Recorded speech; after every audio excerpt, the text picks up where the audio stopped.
Sebelah sini aja, oke, dekat Bapak. Nah, gitu.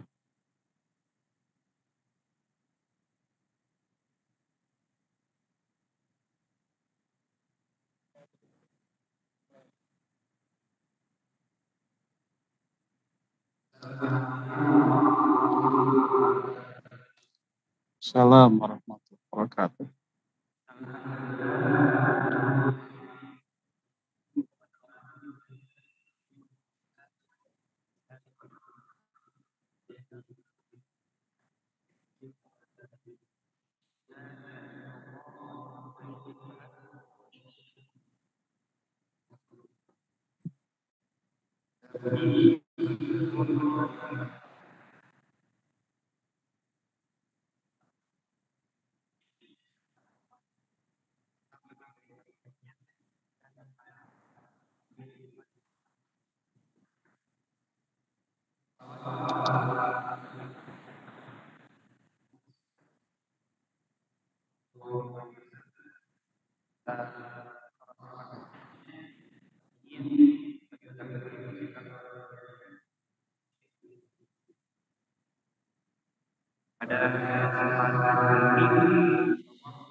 Ya, baik. Bismillahirrahmanirrahim. Assalamualaikum warahmatullahi wabarakatuh.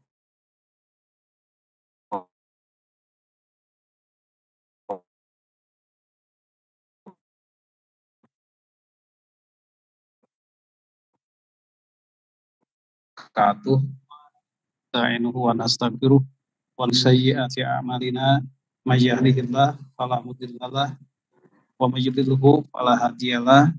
Asyhadu an la ilaha illallah wahdahu la syarikalah. Asyhadu anna Muhammadan abduhu wa rasuluhu nabiyya ba'dah. Allahumma shalli wa sallim alaihi wa sahbihi ajma'in. Amma ba'd. Ayyuhal hadirun, ittaqullaha haqqa tuqatih wa la tamutunna illa wa antum muslimun. Wa qala Allahu ta'ala fil Qur'anil Karim, a'udzubillahi samii'il 'aliim minasyaitonir rajim. Ya ayyuhallazina amanu taqullaha wa kunu ma'as-shadiqin. Al-ayah. Hadirin jamaah yang Allah muliakan, alhamdulillah kita panjatkan puji dan syukur kehadirat Allah Subhanahu wa taala. Pada kesempatan ini kita ditakdirkan untuk bisa bersua kembali dalam bahasan sunnah-sunnah nabawiyah yang menjadi petunjuk bagi kita sekalian setelah Al-Quran Al-Karim. Pada kesempatan kali ini, jamaah yang Allah muliakan, kita akan masuk kepada bahasan yang dalam diumumkan judulnya tentang boleh tidaknya kita mengqadha adat, begitu ya. Namun judul sebenarnya adalah kita masuk pada judul tentang bab, ini babnya, bab tentang al-azan pada zahabil waqt. Jadi bab tentang dan dilakukan setelah sholat waktunya berakhir, begitu. Nah, sekalian, sebelum bahasan kita mulai, Seperti biasa kita akan bernasihat dulu untuk semua kita, ya. Nah, untuk bernasihat dulu untuk semua bahwa dalam Quran surat At-Taubah ayat 19, Allah Subhanahu wa taala berfirman,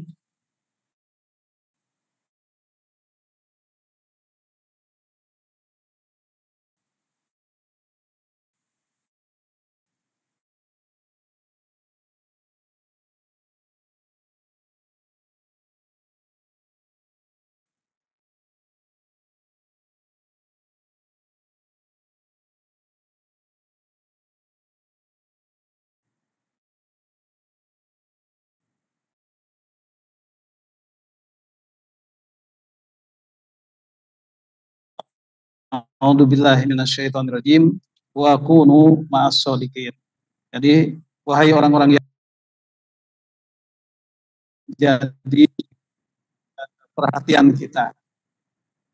Kalau takwa itu seperti yang para ulama sampaikan, pengertiannya adalah melaksanakan semua apa yang diperintahkan Allah dan menjauhi semua apa yang dilarangnya. Begitu, itu takwa.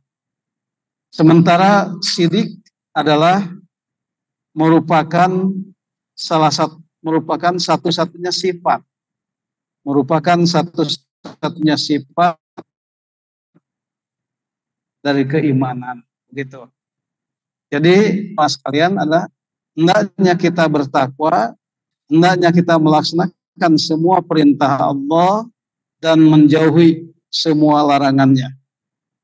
Nah, dalam rangka melaksanakan semua perintah Allah tadi dan dalam rangka menjauhi semua larangan itu, hendaklah kita lakukan dengan keimanan yang tulus, hendaklah kita lakukan dengan satu keimanan yang tulus, yaitu bahwa iman yang menjadi dasar pelaksanaan itu tentu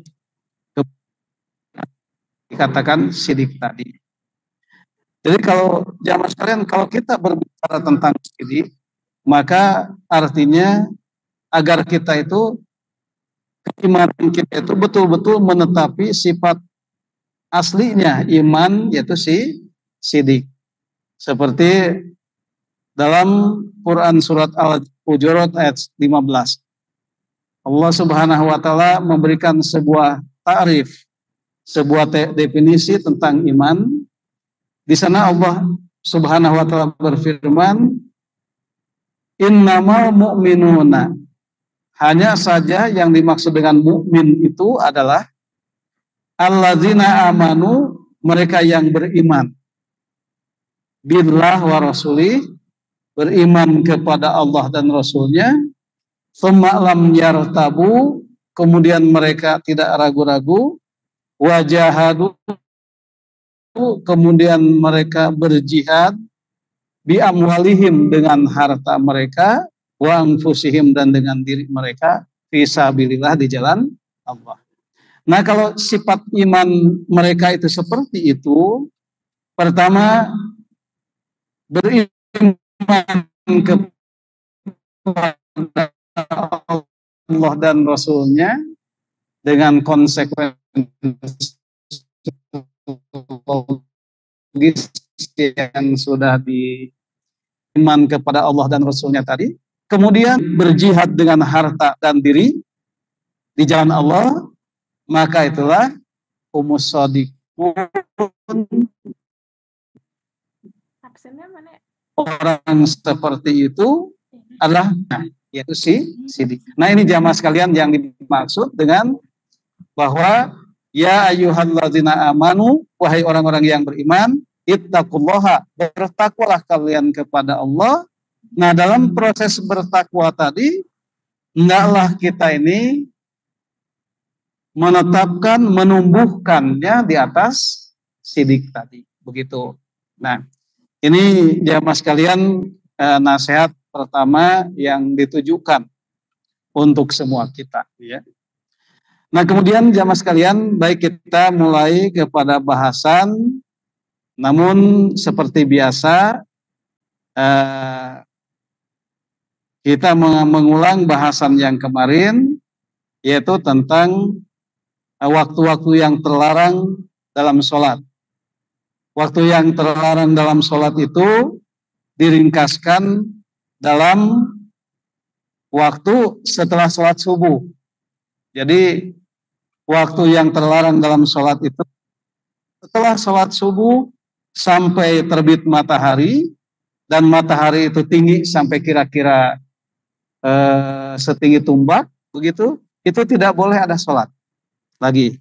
Jadi setelah kita sholat subuh sampai terbit matahari, sampai matahari meninggi kira-kira setinggi tumbak, itu tidak ada sholat. Nah, itu yang pertama. Namun ternyata larangan tadi bersifat muqayyad, tidak mutlak. Jadi larangan tadi tidak mutlak. Dan memang hampir semua larangan itu sifatnya muqayyad. Muqayyad itu lawan dari mutlak. Kalau mutlak itu begitu keadaannya tanpa batas, gitu ya, mutlak namanya. Kalau muqayyad kondisional. Ya. Nah, jadi larangan tadi tidak mutlak, tetap sifatnya muqayyad, dalam arti kalau ada sebab-sebab yang dengannya kita dibolehkan sholat, silahkan sholat. Nah, begitu ya. Salah satu contohnya, misal kalau kita masuk ke masjid, itu ada sholat tahiyatul masjid, maka kita dibolehkan sholat. Begitu. Kalau kita sholat, syukur wudu, dan sebagainya, gitu. Nah, itu semua sebab-sebab yang memberikan faedah bolehnya kita melakukan sholat. Nah, kaidah sebab tadi yang dengannya kita bisa sholat, yang adalah berfungsi untuk semua hal. Tidak dalam hal sholat saja, dalam hal lain pun juga dibolehkan dengan menggunakan kaidah tadi. Misal larangan kita saum pada hari Jumat. Nah, dibolehkan kalau kemudian hari Jumat itu jatuhnya pada sholat tengah bulan, saum tengah bulan maksudnya ya. Nah, jadi tiba-tiba jatuhnya pada hari Jumat, boleh kita sholat saum pada hari Jumat, kemudian saum berikutnya, saum 3 hari pada sholat sunnah tengah bulan, gitu ya, dan sebagainya, gitu. Itu jemaah sekalian bahasan kita minggu yang kemarin. Maka kita masuk kepada bahasan baru tentang babul azan, bab azan ba'da zihabil waqt, setelah hilangnya waktu, begitu. Setelah hilangnya waktu. Nah, jamaah sekalian, kita kita sapa-sapa dulu Bapak Ibu yang Allah muliakan, selamat bergabung. Kemudian hadirin sahabat karib kerabat dimanapun Anda berada, demikian juga adik-adik mahasiswa dan mungkin nanti ada pelajar juga, baik yang ada di YouTube ataupun di Zoom. Terlebih jamaah ada mahasiswa yang offline yang Bapak cintai. Alhamdulillah kita masuk pada hari ini pada bab tentang mengumandangkan azan setelah waktu sholat berakhir. Ini rasanya aneh ya, nih judul ini ya. Dan memang seperti itu judulnya dalam Sahih Bukhari. Jadi Sahih Bukhari itu adalah kutubul kitab yang paling sahih ya. Kitab yang paling sahih setelah Al-Qur'an adalah kitab Bukhari Muslim. begitu ya. Nah, jamaah sekalian bisa membuka kitab Sahih Bukhari-nya atau bisa download di YouTube, maksudnya di internet. Tinggal ditulis saja kalau akan mendownload Sahih Bukhari PDF. Nah, nanti akan muncul, tinggal di-download. Atau bisa beli kitabnya, atau bagi mereka yang tergabung dalam grup kajian itu sudah ada materinya. Namun bagi jamaah yang masih belum bergabung karena beberapa hal, bisa meminta materinya ke panitia yang tertera di layar. Hadirin sekalian, baik, kita masuk ke hadisnya. Hadisnya tentang kitab Mawaqitus Shalah, kitab tentang waktu-waktu sholat. Babnya tentang babul azan pada zihabil waqt. Bab tentang azan setelah hilangnya waktu, ya. Nah, kita baca dulu di sini. Nah, ya.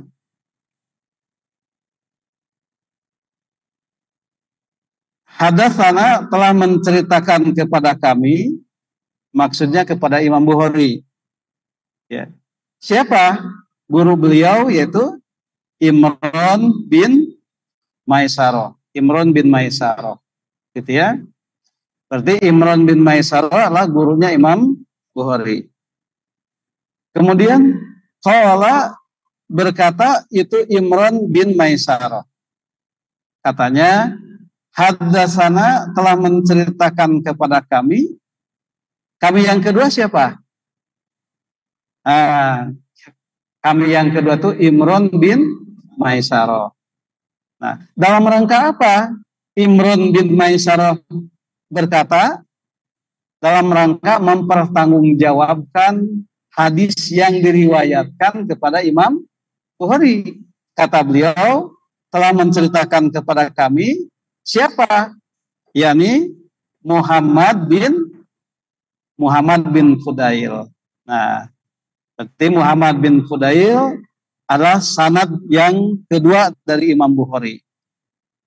Kemudian qala berkata itu Muhammad bin Fudail. Maksudnya sama, dalam rangka mempertanggungjawabkan hadis yang diriwayatkan kepada Muhammad bin Fudail. Kata beliau, haddatsana telah menceritakan kepada kami siapa? Husain. Berarti Husain adalah gurunya Muhammad bin Fudail. Muhammad bin Fudail adalah gurunya Imran bin Maisarah. Imran bin Maisarah adalah gurunya Imam Bukhari. Nah, begitu. Nah, Husain mendapatkan hadis ini dari siapa? Dari Abdullah bin Abi Qatadah. Nah, Abdullah bin Abi Qatadah mendapatkan hadis dari siapa? Abihi, dari ayahnya.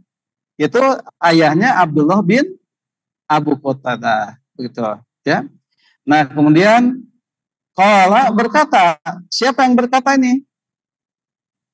Ya, ayahnya. Itu ayahnya Abdullah bin Qatadah.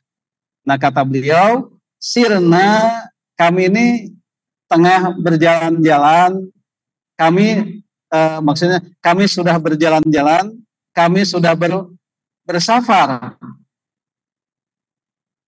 Ma'a bersama an-Nabi Sallallahu Alaihi Wasallam.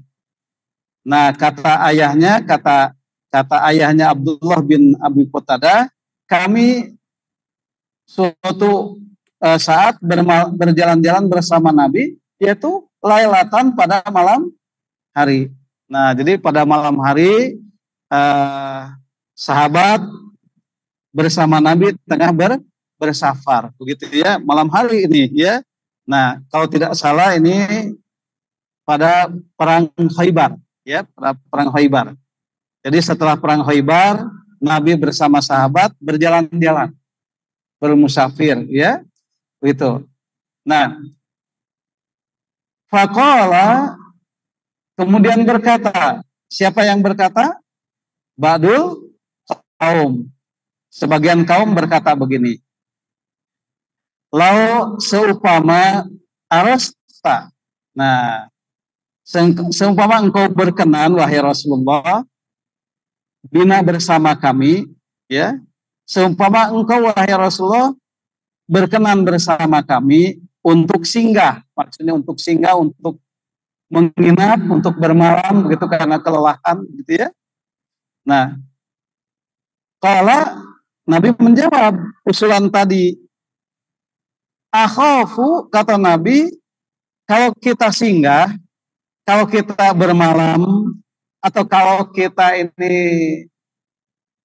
eh, istirahat sejenak, tidak melanjutkan perjalanan, aku khawatir, kata Rasul, khawatir an tanamu, khawatir ketiduran. Nah, gitu ya. Nah, Rasul khawatir kalau kita singgah sejenak, istirahat sejenak dari perjalanan malam hari ini, khawatir kita ketiduran, kata Nabi. Ketiduran sehingga anisolah luput untuk melaksanakan sholat. Sholat yang dimaksud sholat apa? Malam hari ini, tentu setelah sholat isya, sholat subuh. Nah, jadi Nabi sholat isya sudah selesai, ya. Dan Nabi dan para sahabat berjalan-jalan, melanjutkan perjalanan. Nah, suatu ketika sebagian sahabat usul kepada Nabi untuk istirahat sejenak. Nabi agak khawatir kalau dalam istirahat itu ketiduran sehingga luput tidak melaksanakan sholat subuh, begitu. Nah, itu yang dikhawatirkan oleh Nabi. Kalau kemudian berkata, siapa? Bilal. Nah, Bilal berkata, kata Bilal, aku akan menjamin untuk tidak untuk tidak luput dari sholat subuh. Ya, kata Bilal, aku ukidukum, aku akan membangunkan kalian pada saatnya. Nah, ini perkataan Bilal. Nah, Bilal menjamin bahwa Nabi dan para sahabatnya tidak akan tidur. Pasti akan aku bangunkan pada waktu subuh. Nah, fatoja'u, kemudian mereka itu berbaring tidur, ya, berbaring tidur. Nih, Rasul dan sahabatnya berbaring tidur, begitu. Nabi sendiri karena dia yang akan menjamin, ya, agar tidak tidur, dan dia yang akan membangunkan. Wasnada, beliau hanya bersandar, ya, beliau hanya bersandar. Wasnada, dan bersandar. Bilalun, itu Bilal. Menyandarkan apa? Menyandarkan zohro, menyandarkan punggungnya. Ila rohilati, kepada kendaraannya. Nah, jadi Bilal mah tidak terlentang tidur, dia hanya menyandarkan punggungnya ke kendaraannya, takut tertidur, begitu. Nah, jamaah sekalian, fagolabathu, tetapi pada akhirnya mengalahkan kepada Bilal, aynahu, itu matanya, ngantuk. Bilal pun juga tertidur, Bilal juga, ya. Nah, tadinya Bilal itu tidak berbaring karena takut tidur, tapi Bilal hanya bersandar saja. Tapi pada akhirnya Bilal pun juga tertidur, begitu. Karena lelahnya tadi sudah perang, kemudian sholat isya entah di mana, dan ketika berjalan, karena saking lelahnya semua tidur, termasuk Bilal sendiri, gitu ya. Ya, panama, lantas itu Bilal tidur dalam keadaan bersandar tadi, begitu. Nah, fastaiqadha, tiba-tiba terbangun Siapa yang terbangun? Nabi Shallallahu Alaihi Wasallam terbangun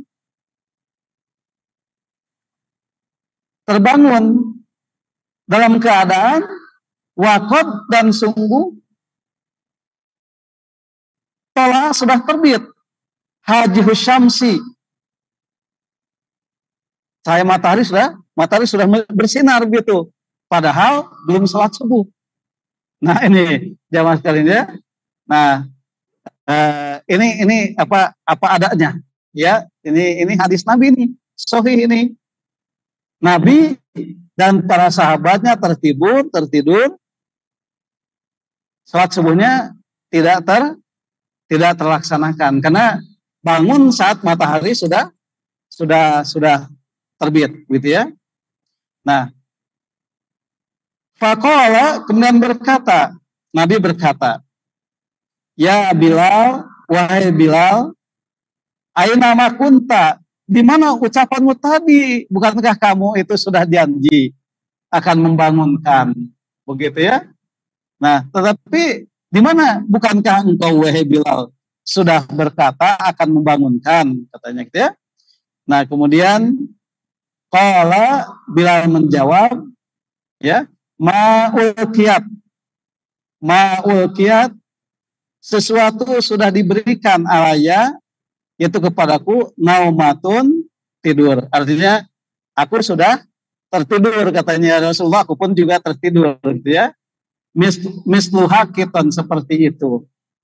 Nah, kemudian qala, Nabi berkata, innallaha, sesungguhnya Allah, ya, qabada, memegang arwahakum, ruh kalian, hina sya'a, saat di mana sesungguhnya Allah Subhanahu wa taala memegang ruh kalian, hina sya'a, kapan saja Allah kehendaki, gitu. Waraddaha, dan Allah mengembalikan itu ruh, alaikum, atas kalian, hina sya'a, kapan saja Allah kehendaki, ya Bilal, wahai Bilal. Nah, Rasul tidak marah, ya, jamaah sekalian. Rasul tidak begini saat bangun. Rasul tidak membentak-bentak itu Bilal, wahai Bilal, kenapa dan bagaimana, begitu ya? Tidak. Rasul malah mengajarkan di sini bahwa yang namanya tidur itu adalah dipegangnya ruh oleh Allah Subhanahu wa taala. Makanya jamaah sekalian, yang namanya tidur itu definisinya adalah mati kecil. Karena ruh kita keluar dari badan kita. Begitu. Jadi tidur itu jangan salah, tidur itu kematian juga. Oleh karena itu, jamaah sekalian, kita, jadi kalau mau tidur, ingat kita akan mati. Entah ruh itu entah kembali, entah tidak. Begitu ya. Makanya waktu kejadian dulu di mana, di TPA ya, di TPA Cimahi, gitu ya. Jadi di TPA tempat pembuangan akhir sampah yang sudah menggunung, itu kemudian gunung sampah itu jatuhnya menimpa kepada mereka yang tidur, dan sudah tidak bangun lagi, ditindih oleh tumpukan sampai oleh gunung sampah, gitu. Ini ya, makanya jadi jangan terlampau ketika tidur itu ya, kita bersyukur ya, ada ngantuk ya, kita bersyukur ada ngantuk, kemudian kita bisa istirahat, tetapi ingat bahwa tidur itu adalah mati kecil. Karena itu bacalah doa-doa ya, bacalah doa-doa mau tidur, kemudian bacalah surat Al-Falaq, An-Nas, kemudian kalau bisa baca juga surat apa? Ayat kursi, dan kalau bisa sebelumnya sholat dulu, begitu ya. Kalau bisa itu adab-adab tidur, karena tidur itu adalah mati kecil, gitu ya. Nah, jamaah sekalian, setelah Rasul mengajarkan bahwa tidur itulah mati kecil, bahwa tidur itu ruh kita keluar dari badan kita, ya. Jadi kalau begitu, jamaah sekalian, ruh itu bukan yang menyebabkan seseorang itu hidup, bukan.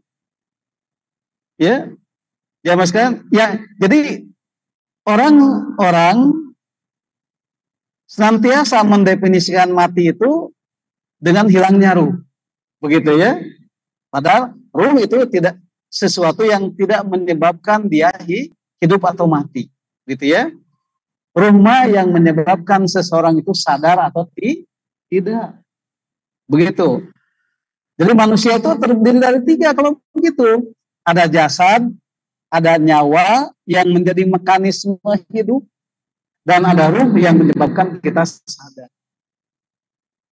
Sadar bahwa kita tengah menangis, sadar bahwa kita tengah gembira, sadar bahwa kita tengah kecewa, sadar bahwa kita tengah belajar dan lain sebagainya. Itulah yang menyebabkan ruh ada. Jadi kalau begitu yang menyebabkan kita berilmu ataukah tidak adalah ruh, bukan mekanisme badan kita. Begitu. Baik, kita kembali. Nah, setelah Rasul mengajarkan tentang bahwa tidur itu adalah mati kecil, maka kemudian Rasul memerintahkan Bilal, "Qum, wahai Bilal, berdirilah. Fa'adzin, beradanlah." Adan waktu adan sholat apa? Sholat subuh pada waktu matahari sudah terbit. Nah, dia azan subuh pada waktu matahari tengah terbit. Begitu. Nah, kemudian adanlah Bilal bin Nasi memanggil orang-orang bisolah untuk sholat subuh. Nah, begitu ya. Kemudian jamaah sekalian, fatawaddoa, lantas Nabi berwudu. Falamma, maka ketika Nabi berwudu itu, irtafaat, sudah meninggi. Apa yang sudah meninggi? Asyamsu. Wabyadot, dan matahari itu sudah memutih sinarnya. Jadi Rasul dan para sahabat ketika berwudu dan sholat subuh itu matahari sudah tinggi dan sinarnya sudah memutih. Berarti kalau sudah memutih, kira-kira jam berapa? Coba perhatikan, kalau matahari baru terbit masih merah, ini sudah memutih. Jam? Kalau jam 6:30 masih merah kan ya? Nah, ini sudah memutih. Berarti kira-kira jam 8, jam 9 atau jam 8-an lah ya, jam 9-an lah ya, begitu. Nah, kemudian setelah wudu, berdiri Nabi fasola dan melaksanakan sholat subuh bersama para sahabatnya. Nah, itu jamaah sekalian. Nah, ini terjemahannya itu sudah di share ke grup. Silakan, di grup sudah ada. Jadi jamaah yang sudah bergabung ke dalam grup, selamat bergabung ya. Silakan grup yang sudah ada, silakan jamaah sekalian untuk memposting apa yang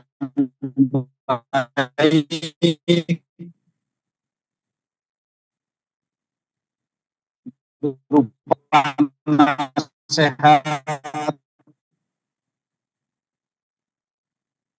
berupa informasi apapun yang bagus ya, silakan juga dikembangkan dalam produk-produk itu untuk produk ekonomi atau apapun, silakan ya.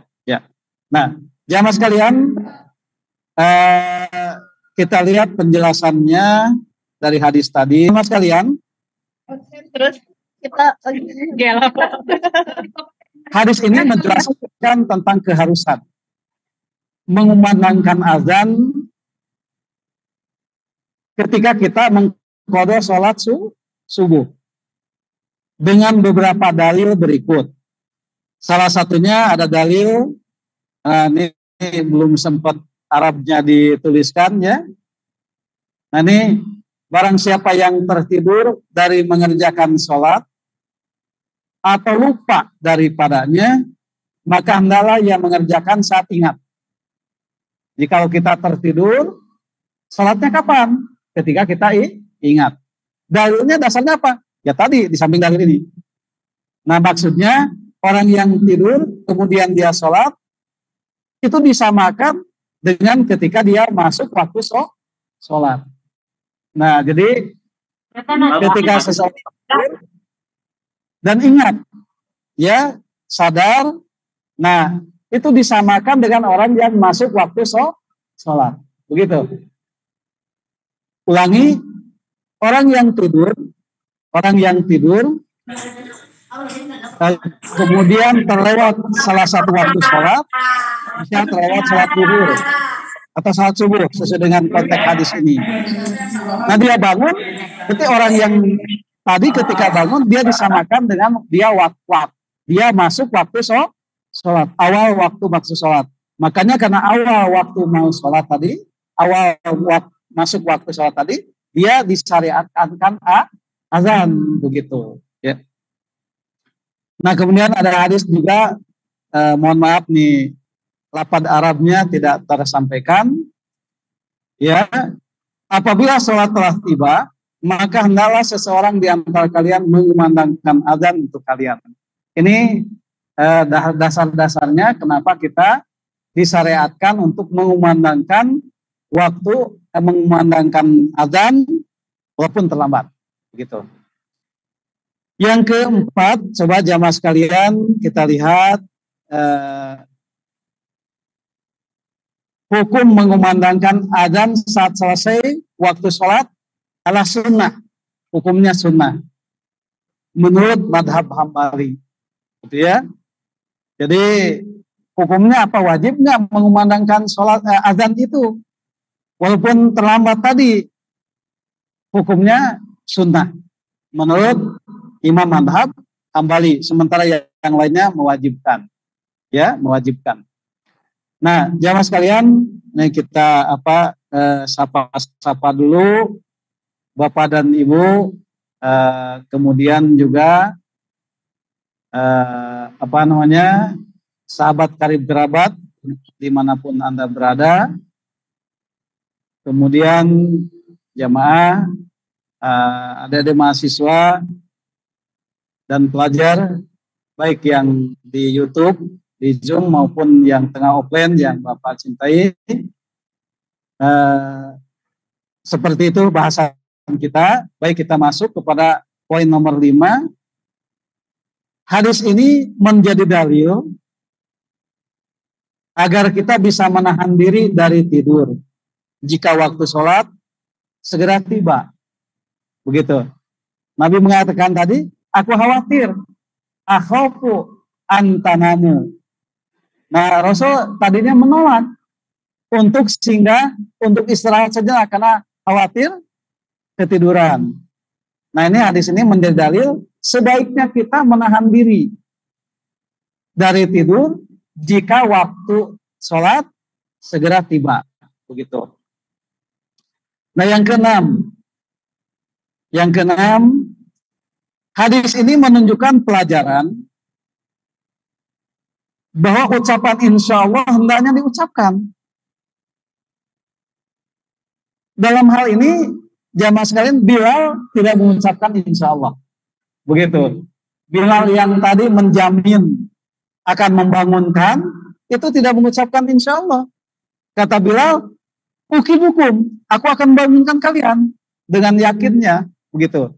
Tidak mengucapkan insya Allah. Nah ini, jadi kalau berjanji, ucapkanlah insya Allah. Karena kita tidak tahu janji kita ini akan bisa dilakukan atau tidak. Gitu. Nah yang ketujuh, ketika tidur, maka ruh seseorang itu ditahan oleh Allah. Bukan nyawa ya, yang ditahan adalah ruh. Karena orang yang tidur detak jantungnya tetap masih, napasnya nasi, yang ditahanlah ruhnya. Nah, begitu. Karena itu tidur adalah mati kecil. Orang yang tidur lepas tanggung jawabnya. Jadi tidak berdosa walaupun dia meninggalkan sholat karena dia tengah tidur. Gitu. Yang 9, tetap disyariatkan adanya adzan walaupun pada sholat yang dikodok dan statusnya sama dengan adzan yang normal. Begitu. Jadi kalau tapi kalau ya ketiduran adzan saja biasa ya. Nah, ya begitu adzan saja. Nah, begitu. Nah, adzan dikumandangkan bukan, nah, jamaah sekalian, ini definisi adzan. Ya. Adzan itu dikumandangkan bukan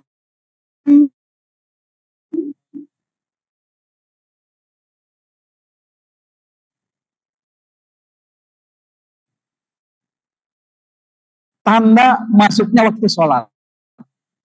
Ya. Jadi adzan itu bukan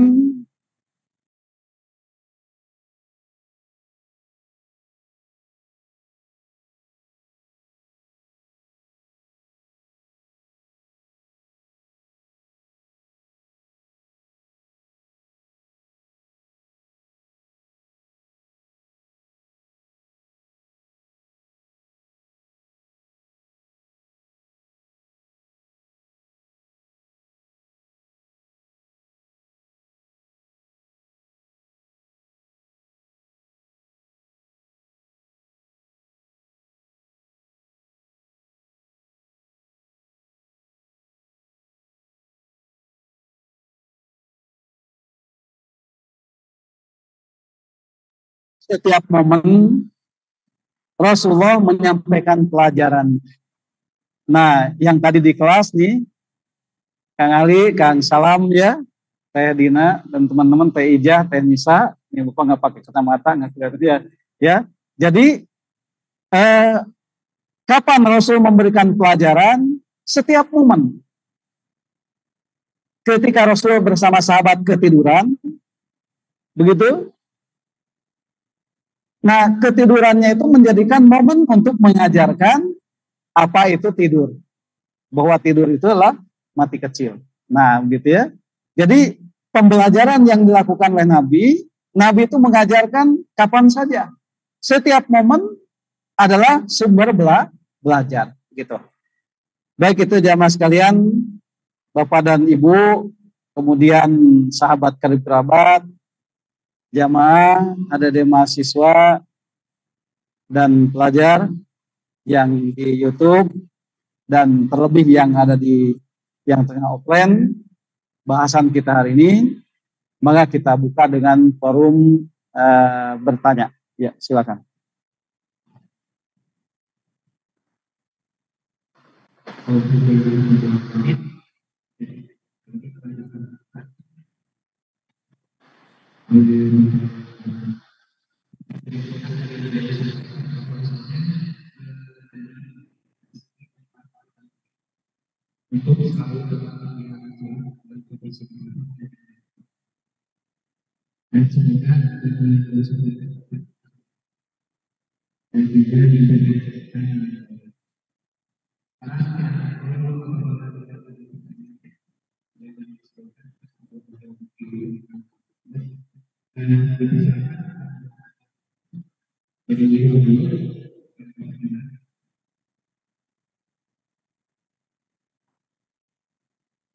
Ya, dari nanti sambil menunggu dari YouTube atau dari Zoom, maka kita buka pertanyaan dari yang offline dulu. Silakan. Waalaikumsalam warahmatullahi wabarakatuh.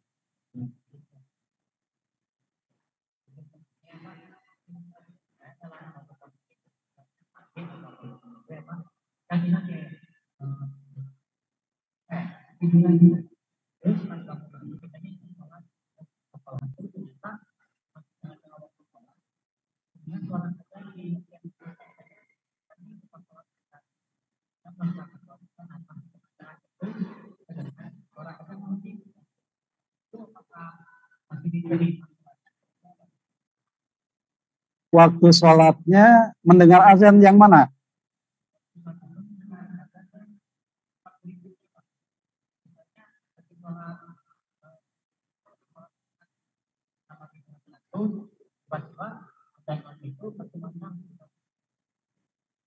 Oke, tidak. Ya. Ya. Baik, ini ada pertanyaan bagus, jamaah sekalian. Jadi ini kasusnya ketiduran, tetapi bangun sebelum habis sholat asar. Nah, tiba-tiba sholat asar, kemudian terdengar adan maghrib gitu ya. Nah, jamaah sekalian, ini pertanyaan bagus. Kalau sholat asarnya sudah sampai 1 rakaat, maka lanjutkan. Jadi kalau sholat asarnya mendapatkan 1 rakaat, selesai 1 rakaat, maka dia terhitung sholat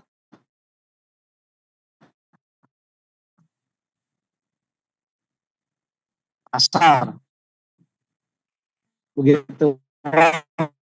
Walaupun kemudian waktu maghrib masuk. Begitu. Dilanjutkan saja. Selesaikan sholat maghribnya, sholat asarnya, dan dihitung sholat.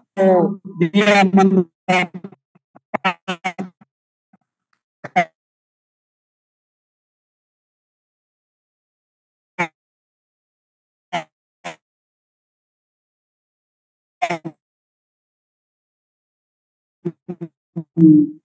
sholat asar hendaklah dijamak ke sholat kalau belum 1 rakaat.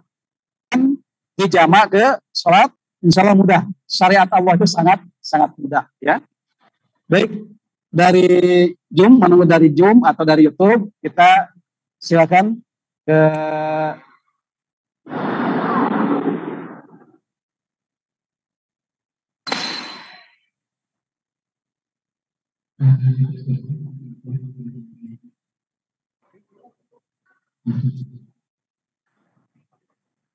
silakan, ada yang bertanya dari Adik Putri? Ya, silakan dari Putri dulu satu-satu. Ya, mic-nya.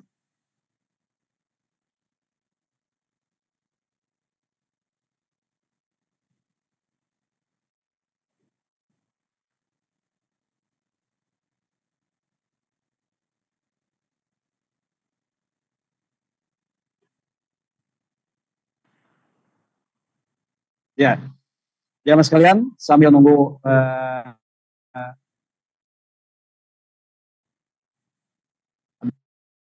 yang bertanya, silakan dari silakan Taija. Yang bertanya merapat ke depan. Yang bertanya. Silakan Taija.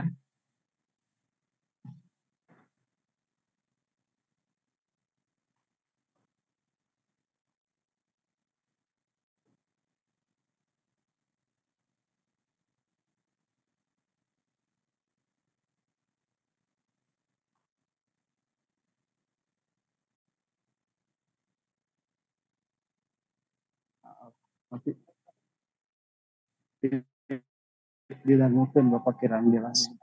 Lagi di setting Pak. Ya.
Jelas?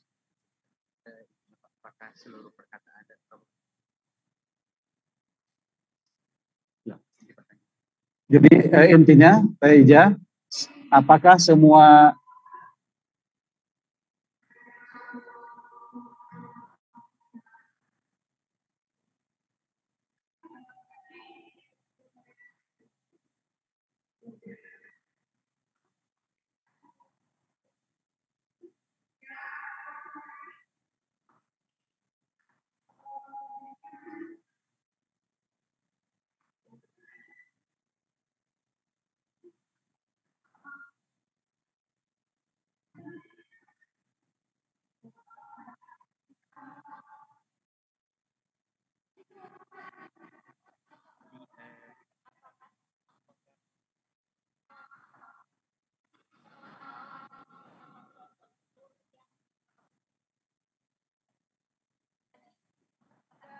oh ya baik ya. Ini ada pertanyaan dari saudari kita, jamaah sekalian, apakah semua momen itu dikatakan hadis atau tidak? Gitu ya intinya ya. Jadi definisi hadis itu adalah semua ucapan, perbuatan, bahkan diamnya Nabi Shallallahu Alaihi Wasallam adalah hadis.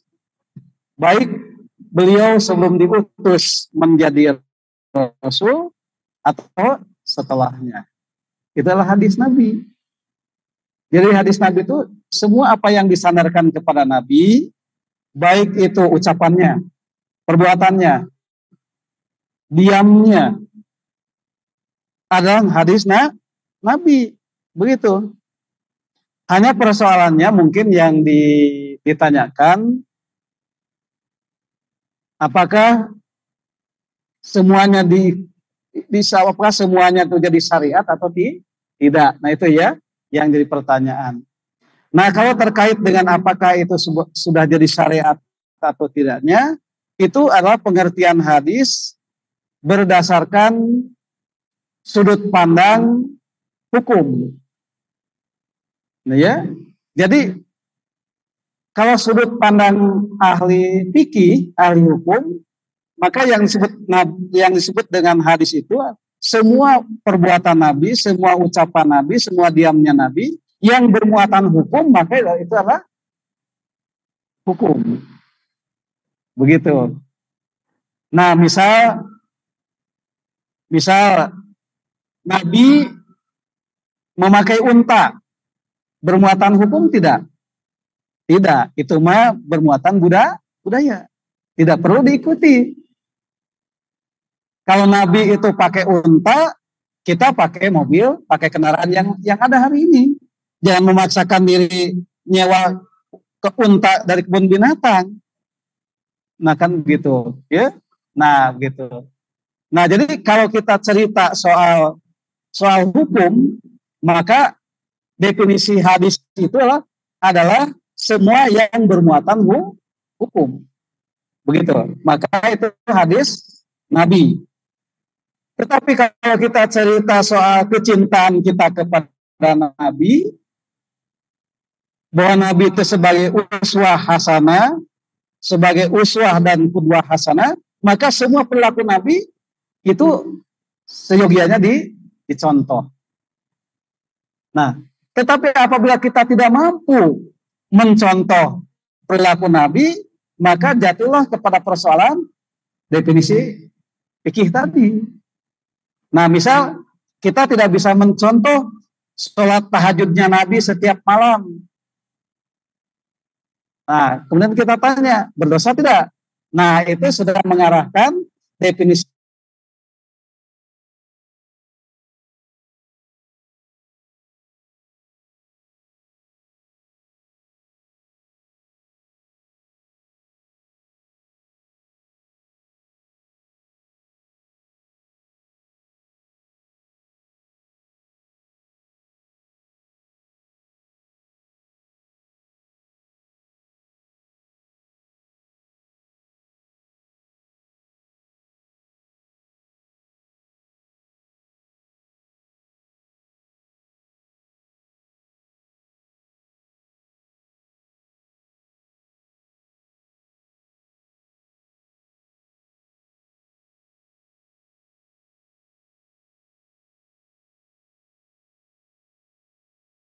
persoalan lain, ya, kaitannya dengan persoalan saat itu untuk membedakan mana peperangan, begitu ya. Sehingga kata Nabi, panjangkan janggut, cukur kumisnya. Sedangkan mereka memanjangkan kumis, mencukur janggut. Nah, jadi untuk membedakan itu. Nah, sehingga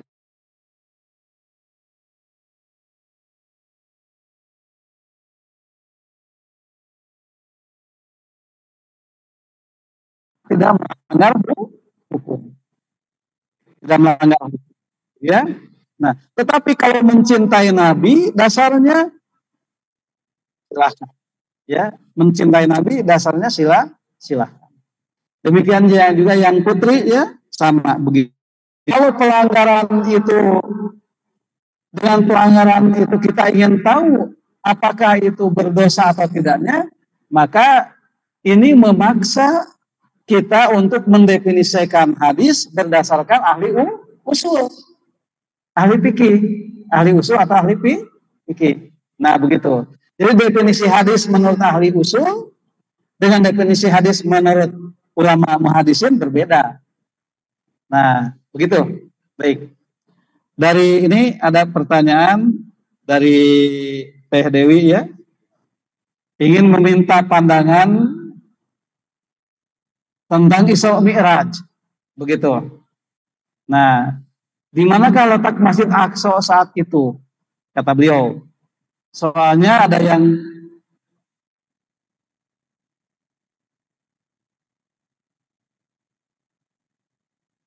internetnya.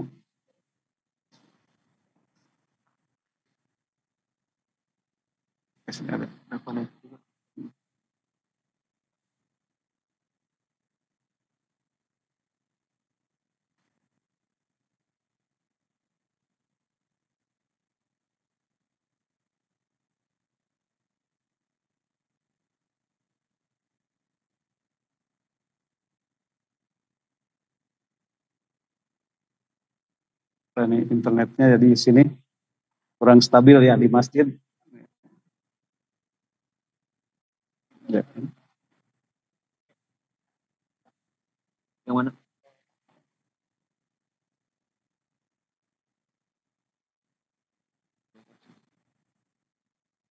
Ya udah connecting. Nah, ruang output udah connecting.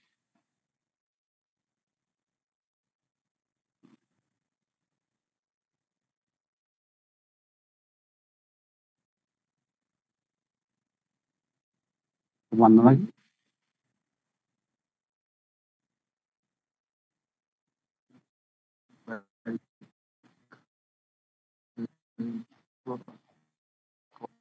WhatsApp.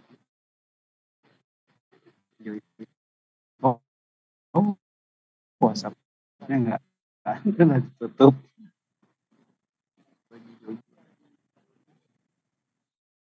Coba dibuka. Ini coba kayak udah terang yang sebelah sini. Oh, ini ada nama Fajar. Oh, ya.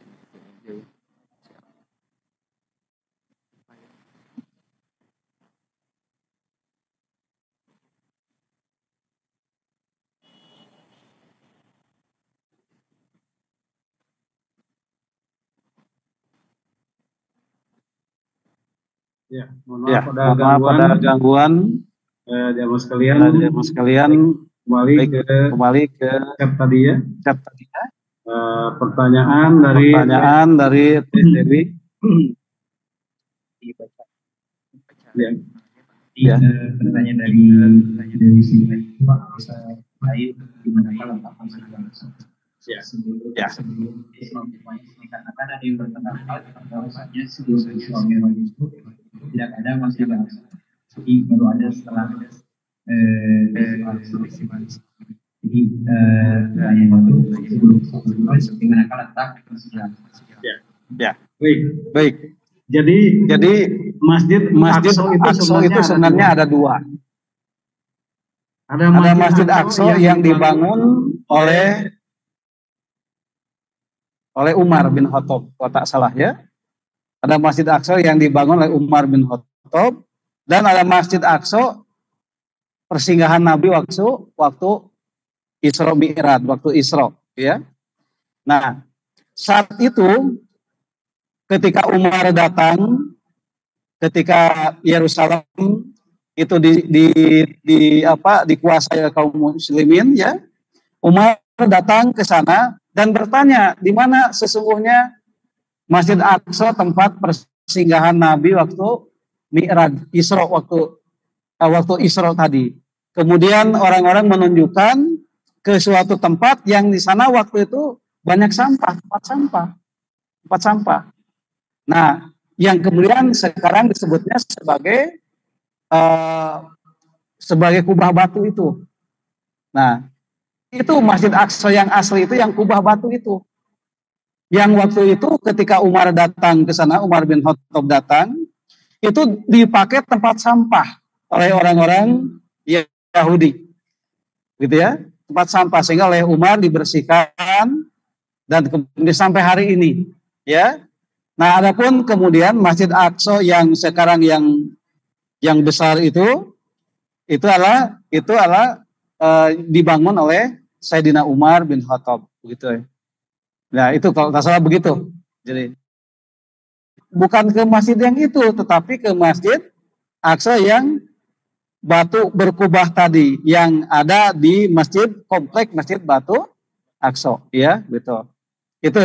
Jadi Masjid Aqsa yang dimaksud adalah yang itu yang batu terapung tadi ya, batu yang terapung itu kan ada batu terapung di dalamnya kita bisa sholat di bawah batu itu, begitu. Baik, itu jamaah sekalian, ini sudah tadinya ada lagi pertanyaannya. Tadi silakan Putri ya, silakan ya. Satu lagi lah, dua dengan yang Putra ya. Ah, nanti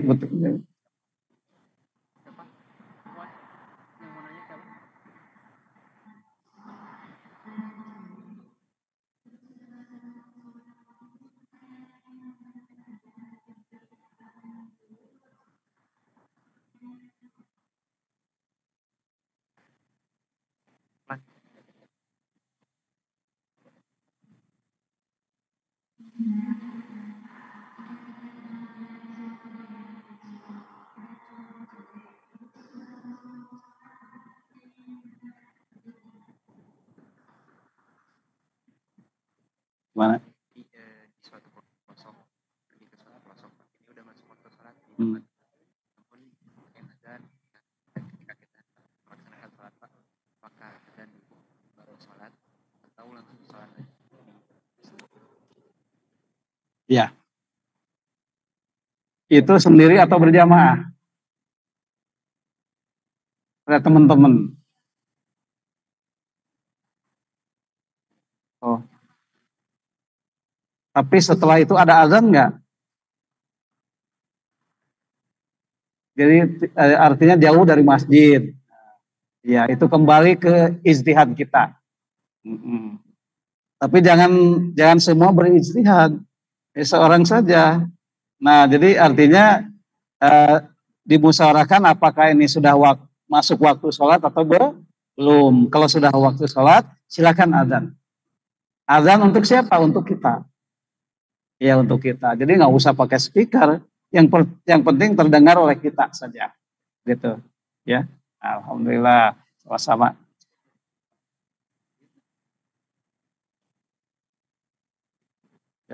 Nanti untuk minggu depan pertanyaannya bisa lewat tulis helai kertas boleh supaya itu ya bisa langsung bisa lewat gitu.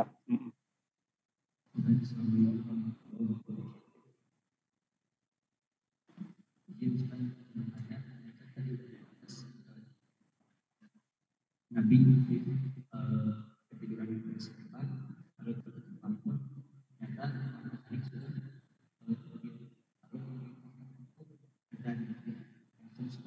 dan saya tanyakan tentang bagaimana kalau misalkan ketika sedang sabar itu ada pengajian, ada pengajian, ternyata pengajian tersebut lagi bisa itu lagi stop dulu tapi dilanjutkan sampai dengan apakah ketika setelah pengajian itu selesai tapi yang lama apakah ada dulu atau sempat tidak terus lebih baiknya pakai dilanjut pengajian misalkan lebih baik Ya.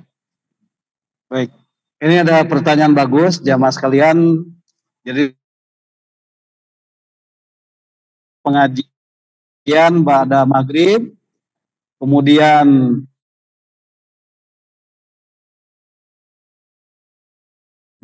ternyata kajian azan dulu atau azan yang di akhir begitu.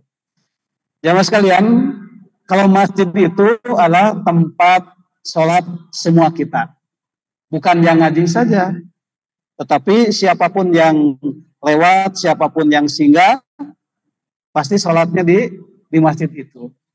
Karena itu alangkah tidak bijaksananya kalau azannya diakhirkan. Jadi dengan demikian, ketika kita pengajian kita ini lewat waktu maghrib, maka pada saatnya isya harus di stop untuk azan dulu. Azan dulu. Nah, baiknya memang karena kita ini mukim, kita ini penduduk asli di masjid itu, maka kita sholat isya dulu, menemani mereka yang tamu yang ikut sholat, begitu. Jadi tidak bijak kalau kemudian, kecuali kalau memang jamaah yang ada itu adalah jamaah bukan campuran jamaah kita, ya boleh diakhirkan sholat isyanya seperti yang sudah kita bahas, mengakhirkan sholat isya. Tetapi persoalannya masjid itu tempat semua kita. Ada yang lewat dari mana sholatnya di sana, dan ada yang juga tidak ikut ngaji sholatnya di sana. Nah begitu. Jadi yang paling afdol dan yang sangat bijak ya adalah sholat dulu, adzan dulu, kemudian sholat isya dulu, mengimami mereka yang mau sholat. Karena imam itu haruslah orang mukim, tidak boleh orang yang hanya singgah, begitu. Nah begitu. Mungkin demikian ya mas sekalian, hari ini tadinya ada menghabiskan buku, tapi ternyata waktunya tadi karena terlampau itu, Kang Peri ya, nanti kita usahakan tepat waktu. Nah tadi ada gangguan lagi internetnya, sehingga bukunya jadi masuk lagi ke itu ya. Nah jadi masih buku tentang bahasa Arab, insya Allah nanti akan kita kembangkan ke buku-buku yang lain, begitu. Nah sekalian, demikian bahasan kita. Wallahu alam, subhanakallah wa bihamdika, asyhadu alla ilaha illa anta, astaghfiruka wa atubu ilaik. Assalamualaikum warahmatullahi wabarakatuh. Bernuhun Bapak.